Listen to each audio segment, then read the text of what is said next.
Hello and welcome to the Coach's Cup. I am Sonya Green from Sonya Green Coaching. And today I have as our guest coach, Dr. Allison Anderson, who is a certified relationship coach for both men and women, right? I just learned that. Yeah, predominantly women, but I do have some men that come into my world, and I'm happy to help them through all the same issues because really they turn out to be human issues, not just male or female, is what I've found. Yes, no, I think you're exactly right. I think sometimes we feel more comfortable coaching just women or men coaching just men, but at the end of the day, all of our issues tend to be human issues. Yeah, the human brain, it's always there. Imagine that. Yeah. Anything else you want to tell us about your coaching? You said relationship coaching, so Yeah, so that's my primary focus is relationship coaching, and my primary niche of clients really is comprised of high achieving women. mhm. So I've sort of dabbled around with, am I just coaching doctors? Because I'm a cardiothoracic anesthesiologist, and it just seemed like, oh, these are my people. But what I've really found is that all high achievers and all high achieving women really do have so many commonalities. And so for Yes. me, it felt really good to open that up, not just coaching doctors, but I coach lots of nurses and other women in medicine, and then other high achievers like in legal fields, CEOs, entrepreneurs, all of that kind of stuff. So I do Yeah. coach lots of high achievers, mostly women, on predominantly their relationships. And I'm super excited to be doing that. In addition to, I still have a clinical practice in my medical career. So I do both. Awesome. All Yeah. right. Well, then you are very qualified for our topic today, which is overworking as buffering. Mm-hmm. Where many times we're our own first clients. Were you your first client? Yeah, I love that. I love thinking about it in that way because really any issue to be worked through with an actual client is probably something that we've worked through on our own. And we Yeah. tend to sort of focus our niches on things that we know. And so, for sure, one of my sort of first inklings that like I was maybe living out of alignment with what I really wanted was when I realized how much I was overworking when I was married to my first husband. Mhm. And I sort of told myself, well, I'm just building my medical practice. I'm just building my career. This is all a good thing. But when I really started to look at it, I wasn't working to the degree that I was just for the joy of it and for the career success. I Mhm. was working that much because I didn't want to be home with my husband at the time. I Yeah. was trying to escape the problems. And so that was a really interesting thing to kind of realize.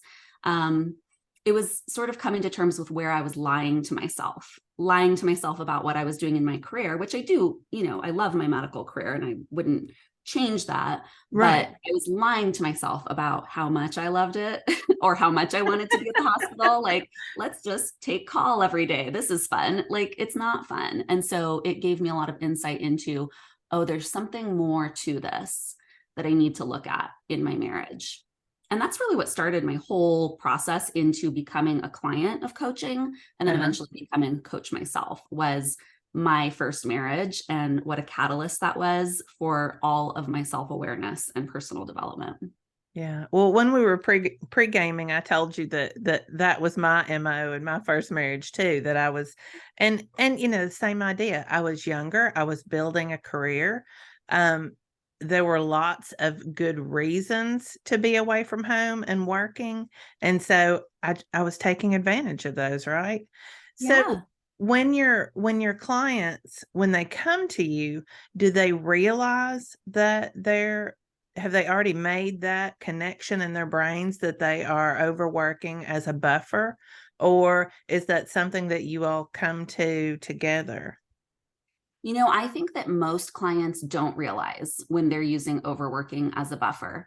I Mhm. mean, honestly, and you probably can relate to this, most clients come to us and they don't even really know like what this buffering thing is, or they Yeah. don't necessarily recognize when it's something that's very commonly like used as a buffer, like food or alcohol or smoking. Mhm. Clients that do those things to not feel their feelings tend to be a little bit more aware of that because there's Yeah. like a societal message that like, are you eating your feelings? Are you drinking to escape the day? So people doing those buffers tend to have some awareness, but a lot of my clients that are such high achievers come to me and they don't realize that working excessively has anything to do with their unhappiness in their life or with their relationship or anything else. A really interesting example that I mentioned to you when we were talking right before this was I had a male client very early on in my coaching practice, which is, not necessarily my norm, but he was a great client and he was overworking because he was unhappy in his marriage. But for men, especially, Mhm. that overworking is just seen as what they do, Yeah. as providing, as important, as really acceptable. Some of my other, top offenders, quote unquote, for overworking as a buffer have been female surgeons who are like, well, this is what I have to do to maintain my career. I gotta, keep up. I gotta do all the things. But really, they weren't doing it because they had to or wanted to. They were doing it to escape from mostly their unhappiness in their current relationships. So the Yeah. insight about overworking as a buffer is pretty low among Mhm. most people, I would say. Yeah, that's what I figured because I mean, we are as a society, we celebrate people who work hard, right? That's the whole American dream. You work hard, you build this career that you can be proud of. For women, maybe not to the point of um working through family time. There, that's where the story kind of gets messy. But that seems so positive. Right.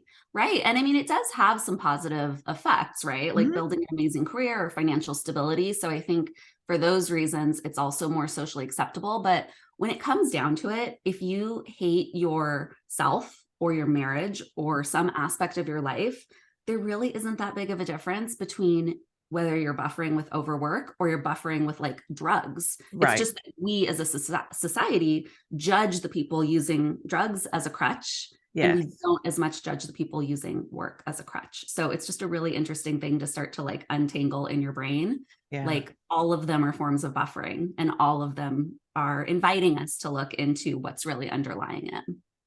So let's say our listeners are hearing you talk about this and they're thinking, "Huh, could that be what I'm going through?" Mhm. What are some of the ways you lead your clients into an awareness and then what? Yeah. So, I mean, I love to ask questions as we do as Mm. coaches, right? It's like all the questions, the quality of Mhm. the questions determine the quality of the answers a lot of times. Um, and I love to ask really simple questions like, why are you doing that? And, why is your schedule what it is? Mhm. Why are you putting in so many hours? Or why are you doing any other particular thing?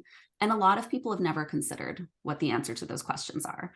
Or a lot of people use sort of the way that their career is set up to be Yeah. like, oh, this is just what I have to do, so I'm just doing what everybody does. They don't actually question it. So Yes. I love to start with, if I see that like overwork or anything is some kind of a buffer for my clients, I love to start with like, but why are you doing this really? And keep asking, okay, but why? And then they'll Mm. give some kind of an answer like, well, I'm working all these hours because this is just what surgeons do. Okay, but why are you doing it? Yeah. Well, and so it's kind of you uncover each layer of what's really going on for them.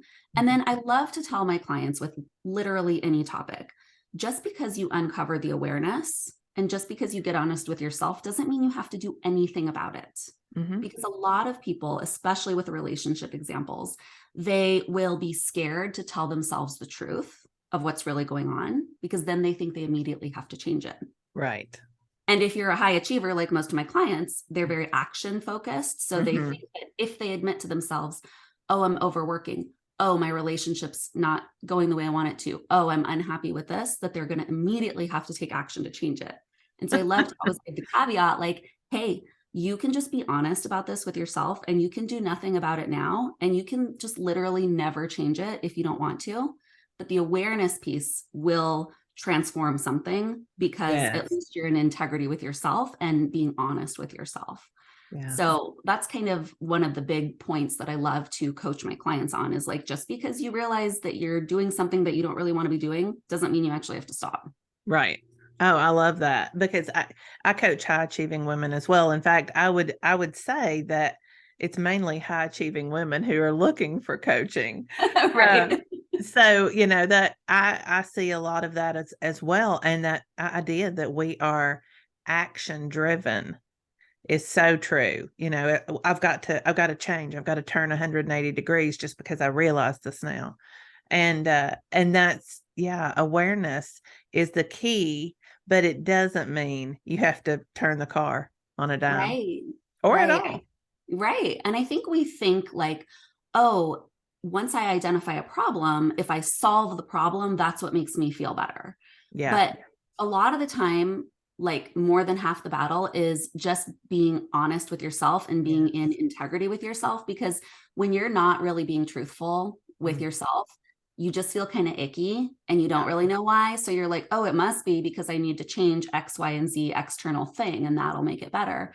But really, the most important component is just the honesty with yourself. So really just, Absolutely. identifying, hey, I'm like working a ton because I don't like being around my husband. Hmm. Just telling yourself that without changing anything about it can make you feel a little bit lighter and a Yeah. little bit better, because it's the honesty with yourself. Oh, absolutely. I agree 100%. So, how do you take them through steps to once they're in integrity with themselves? Do you do things to help them open up? Um, I'm thinking like a lot of times I will help my clients by suggesting journaling and meditation to kind of open up and really start listening to themselves, because one of those things with action oriented folks is we get so into action that we kind of forget that we are a whole being. So, Yes. are there steps that you work on with them? Yeah, I use some of those same things that you mentioned, like journaling, meditation. And I do find like so many of us high achievers, we are so action oriented and we Mhm. achieve for the sake of achieving, that we Mhm. almost don't really even know what we want underneath that. Yeah. All we know is that, oh, like achieving is good and it feels good and I get a lot of praise. Yeah. I And get most that of us dopamine hit. yeah, it's like that's what we get high on, right? Is Mhm. achieving. And so, and a lot of us, even from childhood, like we've developed this pattern of like, oh, if I do X, Y, and Z accomplishment, my family will praise me. And Mhm. as a child, we're just looking for like, how do I stay, safe in this world? And how do Yeah. I stay, connected to the people that are supposed to take care of me? Mhm. And for those of us that are high achievers, it's usually because partially we've been really praised for things like that from a young Yeah. age. And so in adulthood, we sort of are on this quest to achieve, achieve, achieve for the sake of achievement. And we forget to like even, or we don't even know how to check in with what we Mhm. really want. And so it's really important for a lot of my clients to start to reconnect to themselves and their true desires. I do a lot of work on reconnecting to like your true desires, your essence, your intuition. For Mhm. me, intuition was something that was like blocked. Like I didn't have any. I was like, I don't even know like how Yeah. to tap into myself, what I know, what's deeply true for me. I got no clue because all I'm doing is like I'm doing my achievement over here. And Mhm. so for my clients, when they sort of are having this realization that like, hey, there's something going on here. Like I'm not happy in my marriage. I'm overworking to compensate. I'm whatever else. That going within and getting quiet and tapping back into their true essence is key. So that's journaling, that's meditation. Sometimes that's just like being quiet. Like I love the activity of like, can you just go on a walk and you're not looking at your iPhone, how many, or your iWatch, how many steps have I taken? I got to achieve that. You're not Mhm. listening to a podcast and trying to multitask. Yeah.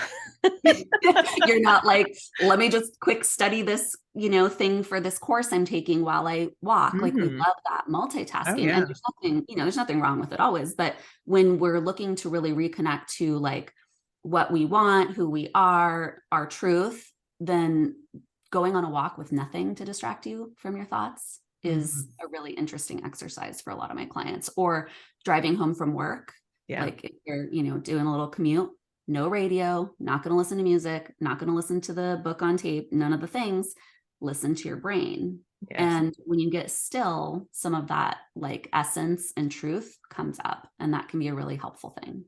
Yeah, no, I love those things. And in fact, I've talked with our listeners before. I used to have about an hour and a half commute to the university where I taught. And I would practice that on a weekly basis, just having some quiet time, because you're right. It's always, can I get this book? Can I listen to this, podcast? Can I catch up on all of these things? You feel like your drive has to be productive. And sometimes getting quiet is absolutely the best thing. Yeah, I so agree. And that's how we kind of start to like recognize, okay, what do I really want? What do I want in my career? What do I want in my relationship? What do I want for my life? We lose so much of that along the way in Yeah. our, careers and families and all the things that we do. And so I think it's a really key, crucial thing to tap back in. And it's hard sometimes, like it's Yeah. uncomfortable, you're like, I don't want to sit here with my thoughts, or I don't even know what I like and don't like anymore. And I don't want to Right. figure it out because that seems like, what if I do it wrong? We put all this pressure. Exactly. It's like, I recently actually had another coach teaching about like this activity to kind of figure out like, what are you really attracted to, and that lights you up, and like any Mhm. little thing you see, whether it's like a magazine article, a picture, like some story you read, whatever, if Yeah. that like sparks something in you, save that. And I've been having such a hard time still doing that activity. I'm like, I don't know what lights me up. I don't know. Let's see. Is it this? Is it this? Like, is this okay? Is this the right answer? And it's so crazy how we really lose that connection from ourselves a lot of the time. I agree completely. I was doing an exercise like that, and I was teaching it to some of my clients in a course that I was teaching. And as I was doing it, I did it before I taught it to them, but I have a story that I am an introvert. And it's true that I do prefer quiet rather than, going out and meeting new people. I'm not the person who's going to talk to you on the plane. If if we sit down together, I'm going to open a book. But when I started really thinking about it, what I realized was teaching and talking before groups of people, like standing up and teaching people in a group, is what really sets me on fire. Getting them discussing and having ideas of their own, which, happened as a professor, but that was the thing that energized me.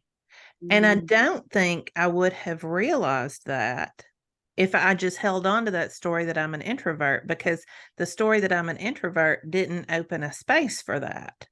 You yeah, can't be an introvert and like to stand up and talk to a bunch of people, right? right.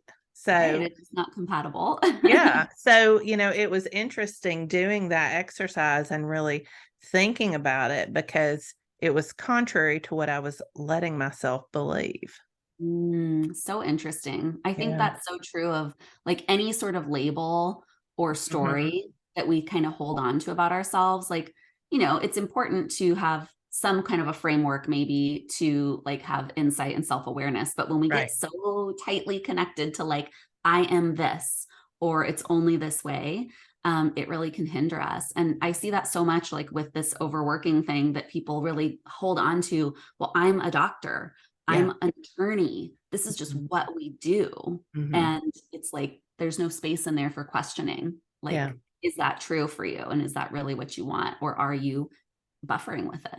Yeah. And sometimes the cultural piece just adds to that, helping us hold on to it a little bit more. Well, I have to do this if I Yeah. want tenure, or if I want to make partner, or whatever. Yeah. Yeah, that rigid structure of so many parts of our society, and they can Yeah. really be questioned. And that's what's Yeah. so fun. Like we Yeah. get to make it all up. And that's Exactly. amazing. Yeah. So, anything else that you want to share with us about how you work with your clients, or the steps that they could take, or our listeners could take as they're moving through this journey? Yeah. So I think just the number one thing with anything that you're doing in your life is to really check in with yourself and ask why. And like, Mhm. what is the reason truly? And is it because of a thought that someone put in your mind 30 or 40 years ago when you were a child, and now it's become your belief that this is just what we do. This is what I should do. Is it sort of a cultural practice of your career that like, this is just the way? Is it what you truly want to be doing? Like, are you doing what you're doing because of enjoyment? And if not, why are you doing it? And what's standing in the way of you like really doing what you want to be doing? So I think that just kind of asking yourself why Mm-hmm. is the first checkpoint of literally anything that you're doing in your life. And then again, that piece of like giving yourself permission. Hey, I can recognize that I'm doing something that's out of alignment with me. And I Mm-hmm. can just admit that to myself, and I can just never change it if I don't want to, or I can change it later when I desire. I think that permission piece is really, really key. Yeah. And then, for anybody that I work with in as far as their relationships, I always like them to sort of assess like the state of their relationship. And that includes like how much conscious effort and time they're putting into it. Mm-hmm. And that can be a really good way and kind of an eye-opening exercise for a lot of my high achievers who don't really think to themselves that overworking is a problem. But when they do a little audit of like how much intentional time do they spend with their partner, they're like, oh yeah, I'm like at work almost all of the time. And Mm-hmm. I'm telling myself that I have to be, but like maybe I don't. And so that can also be a good place, is like, look at how you're spending your time. And is that what you want to be doing? And why are you doing it? Awesome. And if they do those things and then they decide they would like to get coaching from you, where can they find you?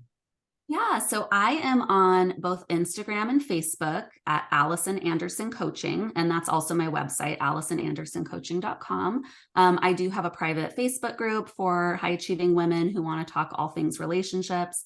That's called Up Level Your Relationships, and it can be found on the Facebook. And so if people want to come and check that out and hang out with me there, I would be delighted. Thank you so much, Allison. I have enjoyed this topic. Like I think a lot of women are doing it without realizing it. And there's just not that they have to change it, but there's just so many opportunities. Like you said, being in integrity with yourself can Mhm. change everything on its own, give you more energy, just so many areas that can help if you just make that one shift of awareness. Yeah, I couldn't agree more. And life is too short to just go through the motions and rinse and repeat Absolutely. stuff that we don't actually want to be doing. So I encourage everyone to really just check in with themselves and figure out, is this what you want, or are you wasting your time doing things that you don't actually want? Yeah. And you can stop that at any point. There's no Yeah, magic age with that. right. It's never too late. Yeah, exactly. All right. If you are looking for coaching from me, you can find me at sonyagreencoaching.com. You can also comment on this topic on our Facebook page, the Coaches Cup podcast Facebook page. We would love to hear if you feel like you might be buffering and when you're overworking. So just come on over, and a lot of people like to comment on our episodes, and I would love to hear that because like I said, I think it's definitely something I recognize that I used to do. I didn't recognize it while I was doing it, but looking back, I know that I was doing that. All Mhm. right. Well, thank you again, Allison. Thank you so much, Sonya. It's such a pleasure to be here. All right. We'll see you next week.